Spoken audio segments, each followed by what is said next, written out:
Hi, my name is Nero X, and I am a recovering wrestling fan. Hi, Nero. Anyway, I figured I'd give you guys my thoughts on the current WWE product. Now, I don't watch much wrestling anymore. Like, I'll still catch it on YouTube, maybe follow the blogs and whatnot, but I don't watch it as obsessively as I did when I was in about the 5th grade and a huge John Cena mark. I'm sorry. Moving right along, one of the problems most people have with the current WWE product is inconsistency, at least when it comes to booking anyway. Now, no booker is going to get it 100% right all the time. It's just not possible. But the superstars nowadays are being booked onto extreme ends of the same spectrum. You're either pushed like it's going out of style, despite whether or not the fans hate you or love you, or you're barely touched at all. An example of this would be Bray Wyatt. Bray Wyatt is great in the ring, has a great gimmick, and he did that weird thing where he arches his back over and walks on like a spider or a crab or something like that. But he's been made to lose ever since he won his WWE title once. Like, he's been booked horribly. And you have Roman Reigns, who the fans obviously cannot stand, and he's being pushed to the moon, or was anyway. The Roman Reigns thing is a video for another day, but another problem WWE has, at least with character booking, is they're not letting the characters develop. Now, don't get me wrong, there have been great and terrible characters in the history of wrestling. For the Sting, for every Sting, or Hollywood Hulk Hogan. There was also, the Gobbledygooker. Ugh. I still get painful memories thinking about that. Now, the great characters in wrestling history were all given a decent amount of time to stew and develop and add little wrinkles to their characters. And that is something, unfortunately, that WWE has lost sight of doing. Or rather, the writing team has lost sight of doing. See, when people like The Rock and Stone Cold Steve Austin got over, they were given about a good 5 or 6 month time period, to really develop themselves as a character, develop their talking ability, and really, make a name for themselves.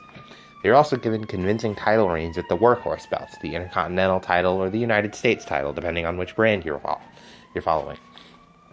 That's what not only made those belts look good, it made those stars look good, because so many former Intercontinental champions have won the WWE World Heavyweight title, won the World Heavyweight title when it was on SmackDown, the WWE title when it was on Raw, etc., etc., etc.